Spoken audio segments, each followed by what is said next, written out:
Dialo Hall's ruthlessness was unmatched.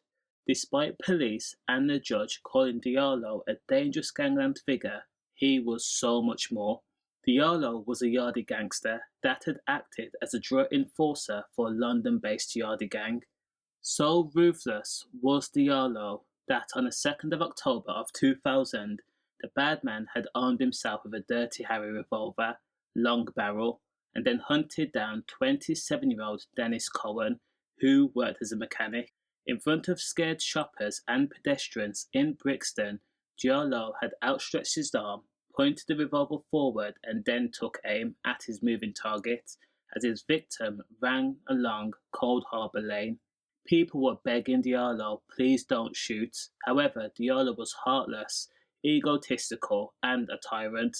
He was following orders. The gangster then pressed the trig just before 6:15 p.m. Witnesses said before the incident, Dennis Cowan had been talking to Diallo and a second man. Though it hasn't been confirmed, it's believed that the three men were discussing dr, more specifically white, Class A. Words were exchanged and the talk began to turn to disrespect.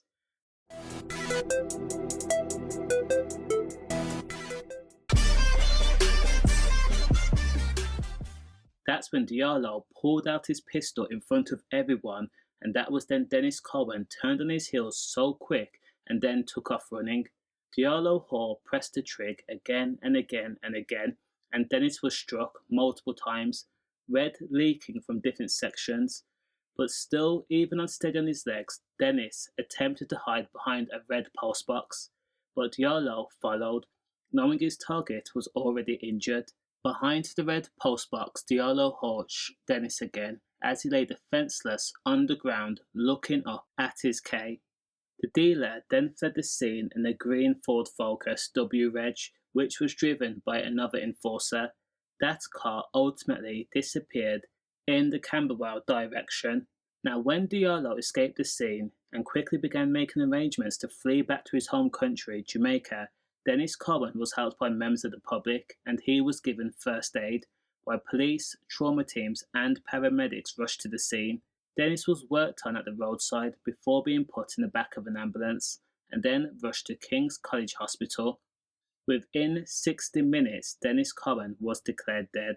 He had been multiple times, head, neck, 3 times in the head at point-blank range in order to finish off the mechanic.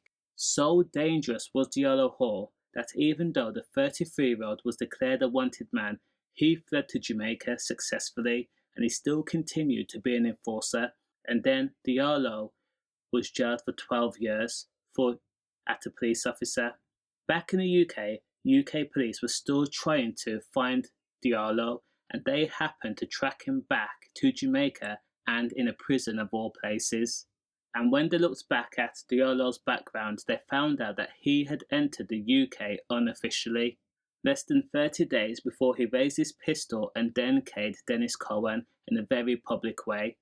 Now, Dialo Hall's sole reason for being in the UK was to protect and enforce a drug dealer's business and his interests.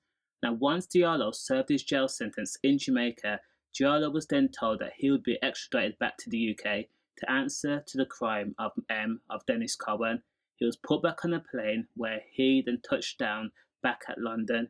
And after police successfully linked Diallo to the crime, as Dialo Hall had left his palm print on the red pulse box, Diallo had an answer right away. He claimed that it was the police that was framing him and setting him up.